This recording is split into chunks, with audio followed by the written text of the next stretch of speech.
Hello, good morning students. आज अपनी कक्षा के इको का chapter number 2 sector of the Indian economy इसको स्टार्ट करेंगे। देखेंगे भी इंडियन इकोनॉमी में सेक्टर है वो क्या क्या है, किस प्रकार से है। तो इसको शुरू करते हैं अपने सबसे पहले chapter 2 sector of the Indian economy. Sector of economic activities.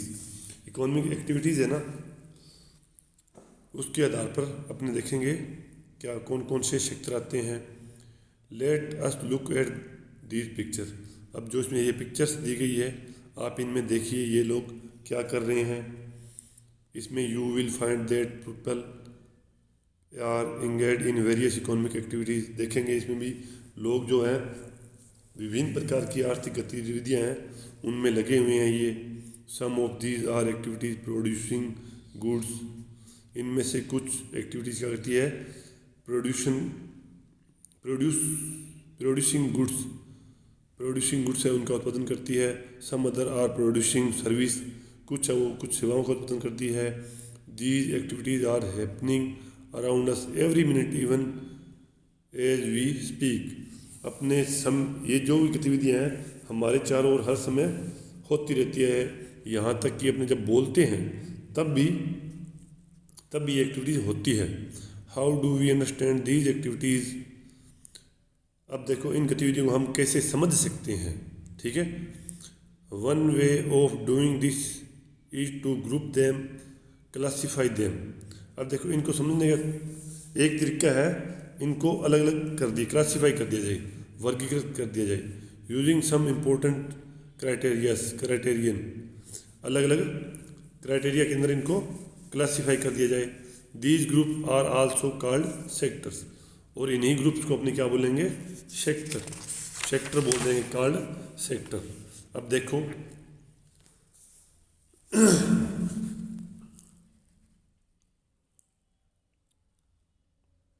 There are many activities that are undertaken by directly using natural resource.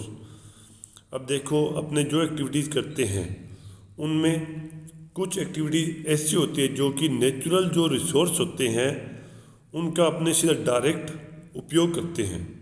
जैसे take for example the cultivation of cotton का अपने खेती करते हैं वो आ जाएगी। It takes place within a crop season, ठीक है। यह एक मौसमी फसल है, क्रॉप सीजन है। For the growth of the cotton plants, कपास के पौधों की वृद्धि है उसके लिए क्या होता है, वी डिपेंड, किस पे डिपेंड करेंगे, मेनली बट नॉट इंटायरली, मुख्यतः न कि पूर्णतः, पूरी तरह से अपने इस पर डिपेंड नहीं करेंगे, मुख्य रूप से on the natural factors like rainfall, sunshine and climate. मुख्यतः अपने किस चीज़ पे निर्भर है, जैसे रेन आ गई, वर्षा है, ठीक है, सनशाइन है, सूरज की रोशनी आ गई है, और क्लाइमेट यानी जलवायु, इन चीज़ों पर निर्भर करती है। The product of this activity. अब जो प्रोडक्ट निकल के आता है इससे वो क्या है, कॉटन। क्या प्रोडक्ट निकल के आया, cotton is a natural product. ये क्या है, नेचुरल प्रोडक्ट है। Similarly in the case of an activity like dairy, इसी की तरह, इसी के प्रकार का एक दूसरा जो एक्टिविटी है वो कौन सा है, डेयरी आ जाएगी, ठीक है, डेयरी उत्पादन। We are dependent on the biological process of the animal and availability of fodder etc. अब देखो डेयरी उत्पादन में हम क्या करते हैं, जो अपने पास कैटल्स है उनको जैविक प्रक्रिया एवं चारा आदि की उपलब्धता है उस पर वो निर्भर होते हैं, ठीक है। इसी प्रकार the product here milk also is a natural product. अब जो डेयरी की अपने उससे अपने को नेचुरल प्रोडक्ट क्या मिला, दूध मिला। दूध क्या है, एक प्राकृतिक उत्पाद है, अपने नेचुरल प्रोडक्ट आ जाएगा। फिर इसी प्रकार से अपने देखेंगे, सिमिलरली इसी प्रकार से minerals and ores are also natural product. इसी प्रकार से खनिज और ऐसे है वो भी एक नेचुरल प्रोडक्ट्स है। When we produce a good by exploiting natural resource, it is an activity of the primary sector. अब देखो, जैसे भी अपने किसी वस्तु का उत्पादन करते हैं, किस प्रकार से प्राकृतिक संसाधनों का उपयोग करते हुए किसी वस्तु का अपने उत्पादन करेंगे, तो वो जो गतिविधि है वो किस में आएगी? प्राइमरी सेक्टर में आएगी। पहला सेक्टर बन जाएगा अपना, अपने किसी भी वस्तु का उत्पादन कर रहे हैं नेचुरल रिसोर्स का यूज करते हुए, नेचुरल प्रोडक्ट का यूज करते हुए, तो वो आ जाएगा प्राइमरी सेक्टर के अंदर। Why primary sector? Primary sector क्यों भाई? This is because it forms the base for all other products that we subsequently make, since most of the natural product we get are from agriculture, dairy, fishing, forestry. This sector is also called agriculture and related sector. अब देखो, प्राथमिक क्यों बोला आपने? क्योंकि यह उन सभी जो प्रोडक्ट है उनका उत्पादन है, उनका आधार है, जिन्हें हम कर्मश क्या करते हैं? निर्मित करते हैं। क्योंकि हम अधिकांश जो प्राकृतिक उत्पाद है ना, जैसे कृषि हो गई है, डेयरी है, मत्स्य है, वनों से प्राप्त करते हैं, इसलिए इस सेक्टर को कृषि बोलते हैं।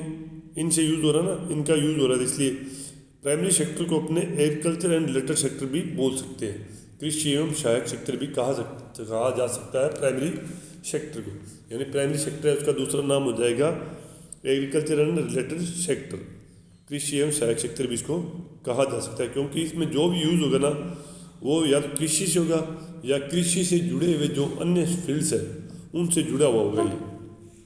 फिर है the secondary sector, cover activity in which natural product are change into other form through way of manufacturing that we associate with industrial activities. अब दूसरा जो सेक्टर है अपना सेकेंडरी सेक्टर है, इसमें कौन सी जो गतिविधियां हैं उनको सम्मिलित करेंगे? प्राकृतिक जो उत्पाद थे अपने प्राइमरी सेक्टर में, उनको दूसरे रूप में परिवर्तित करना है। उनका रूप परिवर्तन होगा विनिर्माण प्रक्रिया के द्वारा, मैन्युफैक्चरिंग के द्वारा। जो अपने प्राइमरी सेक्टर में थे, जैसे कपास थी, दूध था, मछली थी, ठीक है, उनका रूप परिवर्तन होगा इसके अंदर। तो उसको वो जिस सेक्टर में उनका रूप परिवर्तन होगा वो सेकेंडरी सेक्टर होगा। प्राथमिक सेक्टर से प्राइमरी सेक्टर के बाद में ये अगला कदम है उसका। It is the next step after primary. Primary के बाद अगला स्टेप है ये। The product is not produced by nature but has to be made and therefore some process of manufacturing is essential. अब देखो, इसमें जो भी वस्तुएं या उत्पाद है वो डायरेक्ट प्रोडक्ट प्रोड्यूस नहीं होंगे, बल्कि उनको मैन्युफैक्चर करके निर्मित किया जाएगा। इसके लिए मैन्युफैक्चरिंग है वो ज़रूरी है, इसेंशियल है, मैन्युफैक्चरिंग है वो ज़रूरी है। और ये प्रक्रिया कहाँ होगी? This could be in A factory. इस प्रक्रिया को कहाँ करेंगे? अपने फैक्ट्री में, यानी किसी कारखाने में कर सकते हैं, एक वर्कशॉप में भी कर सकते हैं, और एट होम अपने घर पे भी कर सकते हैं। फॉर एग्जांपल, इसमें एग्जांपल क्या है? Using cotton fibre.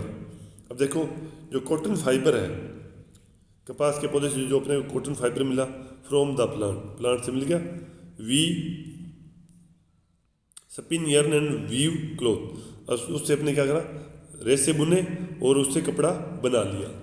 कपास थी वो तो अपना प्राइमरी सेक्टर था, और कपास से अपने उसको पहले कपास को काट करके उसका ये सूत बनाया, यानी स्पिन yarn काट के yarn बनाया, और उससे yarn से अपने उसका कपड़ा बना लिया। तो ये दूसरा प्रोसेस हो गया, सेकेंडरी सेक्टर में आ गया ये। दूसरी बार using sugar cane as a raw material. Sugar cane है वो क्या प्राइमरी सेक्टर में आएगा, गन्ने की खेती है, प्राइमरी सेक्टर में आएगा। अब शुगर कैन से अपने कोई नई चीज़ बनाएंगे तो वो सेकेंडरी सेक्टर में आएगा, ठीक है। अब शुगर कैन से क्या करेंगे? रॉ मटेरियल की तरह यूज करेंगे। वी मेक शुगर और गुड़, उससे अपने शुगर यानी चीनी बना लेंगे और गुड़ भी बना लेंगे। We convert earth into bricks and use bricks to make houses and buildings. इसी प्रकार से हम मिट्टी से ईंट बनाते हैं और ईंटों से घर और भवनों का निर्माण करते हैं, ठीक है। Since this sector gradually become associated with the different kind of industries that came up, it is also called as industrial sector. अब देखो सेकेंडरी सेक्टर है, इसमें अपने मैन्युफैक्चरिंग होता है विभिन्न प्रकार के, इसमें इंडस्ट्री से जुड़ा हुआ है ये सेक्टर, इसलिए जो सेकेंडरी सेक्टर है उसको अपने इंडस्ट्रियल सेक्टर भी बोल सकते हैं। जैसे प्राइमरी सेक्टर को अपने बोला था एग्रीकल्चरल एंड रिलेटेड सेक्टर बोला था, उसी प्रकार से अपने जो सेकेंडरी सेक्टर है उसको अपने बोलेंगे इंडस्ट्रियल सेक्टर, क्योंकि इसमें जितना भी प्रोडक्शन होगा वो इंडस्ट्रीज के अंदर ही होगा, मैन्युफैक्चरिंग करके बाद में ही उसका नया प्रोडक्ट बनेगा, तो ये सेकेंडरी सेक्टर में आ जाएगा, इसलिए इसको इंडस्ट्रियल सेक्टर भी बोला जाएगा। फिर after primary and secondary, primary और सेकेंडरी के बाद में क्या होगा, there is a third category of activities that fall under tertiary sector and it different from the above two. तीसरे में क्या आएगा, पहले और दूसरे के अलावा आर्थिक जो गतिविधियां हैं उनमें तीसरी गतिविधि कौन सी आएगी, टर्शियरी सेक्टर, या इसको तृतीयक सेक्टर भी बोल देंगे। And it different from the above two, और दोनों ऊपर वाले दोनों है ना, उन दोनों से ये अलग है। These are activities that help in the development of the primary and secondary sector. अब इसमें क्या सेकेंडरी टर्शियरी में क्या होगा, इसमें वो गतिविधियाँ आएगी जो कि प्राइमरी और जो सेकेंडरी सेक्टर अपना उसके डेवलपमेंट में उसकी मदद करेगी, उसका हेल्प करेगी डेवलपमेंट में, प्राइमरी और सेकेंडरी की हेल्प करेगी टर्शियरी सेक्टर उसके डेवलपमेंट में, ठीक है। By themselves do not produce a good but they are an aid और a support for the production process. ये गतिविधियाँ सत्य वस्तु का उत्पादन नहीं करती है, जो प्रोडक्शन होगा ना वो अपने आप ये उत्पादित नहीं करेगी, बल्कि जो उत्पादन जो प्रक्रिया है उसमें ये मदद करेगी, सहयोग करेगी। जैसे एग्जांपल दिया हुआ है, for example goods that are produced in the primary और सेकेंडरी सेक्टर। अब जो प्राइमरी और सेकेंडरी सेक्टर है उसमें वस्तुएं हैं वो उत्पादित होगी, थोक और खुदरा विक्रेताओं के बेचने की उत्पादित होगी। सबसे पहले तो वो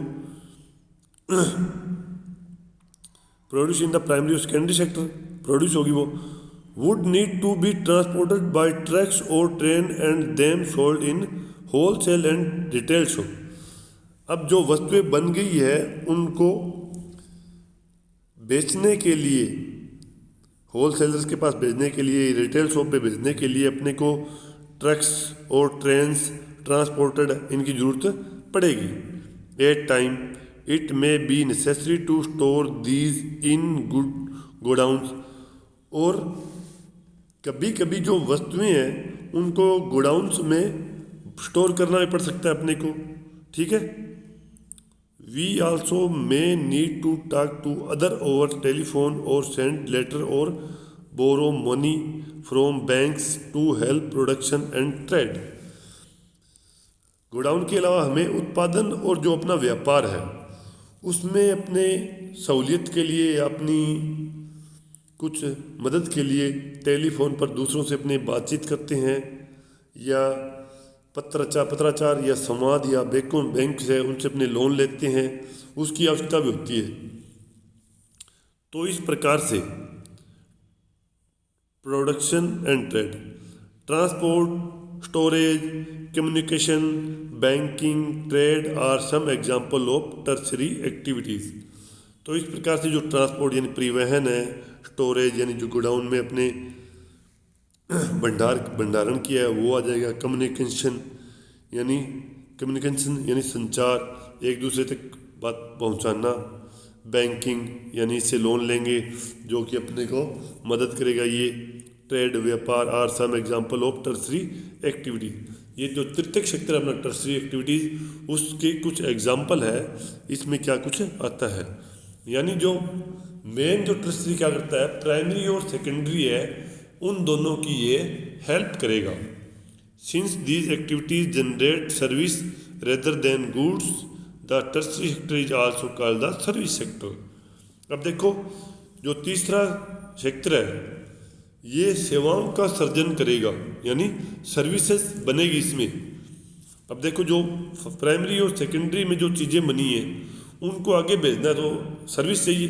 जैसे ट्रांसपोर्टेशन है, ट्रक है, ट्रेन्स है, बसें हैं, इनको चलाने के लिए लोग चाहिए, सर्विस मिलेगी लोगों को, ठीक है।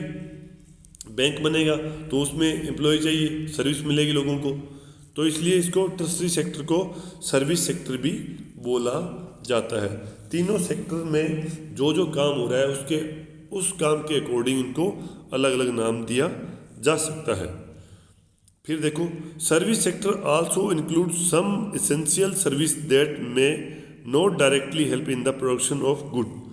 अब जो तीसरा सेक्टर है अपना सर्विस सेक्टर है, उसमें कुछ ऐसी एसेंशियल सर्विस इंक्लूड की गई है दैट में नॉट डायरेक्टली हेल्प, जो कि सीधा डायरेक्ट अपने को सहायता नहीं करती है वस्तुओं के उत्पादन में, प्रोडक्शन ऑफ गुड्स, यानी वस्तुओं के उत्पादन में सीधा मदद नहीं करती है। फॉर एग्जाम्पल, जैसे एग्जाम्पल दिया है, वी रिक्वायर टीचर, अपने को टीचर है वो रिक्वायर चाहिए, डॉक्टर्स है, and those who provide personal service such as a washerman, barbers, cobblers, lawyers and people due to administrative and accounting works in recent times. Certain new service based on information technology such as internet cafe, ATM booth, call center, software companies, etc. have become important. अब देखो इसमें जो primary और secondary sector है उसमें direct तो मदद नहीं कर रही है। जैसे टीचर है वो प्राइमरी और सेकेंडरी में डायरेक्ट मदद नहीं कर रहे हैं, डॉक्टर भी नहीं कर रहे हैं, धोबी है, नाई है, मोची है, वकील और व्यक्तिगत सेवा उपलब्ध कराने वाले और प्रशासनिक और एडमिनिस्ट्रेशन और जो अकाउंटिंग वाले हैं, लेखाकार कार्य में लोगों की आवश्यकता होती है। और वर्तमान समय में जो इंफॉर्मेशन टेक्नोलॉजी है उस पर भी आधारित कुछ नवीन सेवाएं हैं, जैसे इंटरनेट है, कैफ़े है, ATM बूथ्स है, कॉल सेंटर है, सॉफ्टवेयर कंपनीज है, ये भी महत्वपूर्ण बन गई है। ये भी तीसरे में सर्विस सेक्टर ना, जो अपना टर्सरी सेक्टर है, ये भी सारे टर्सरी सेक्टर में ही ऐड होंगे, जो कि सेवा सेक्टर बोलते हैं, ठीक है। तो आज अपने इतना ही करेंगे, अब आगे पढ़ेंगे नेक्स्ट जो अपनी क्लास होगी, अंडरस्टैंडिंग इकोनॉमिक डेवलपमेंट।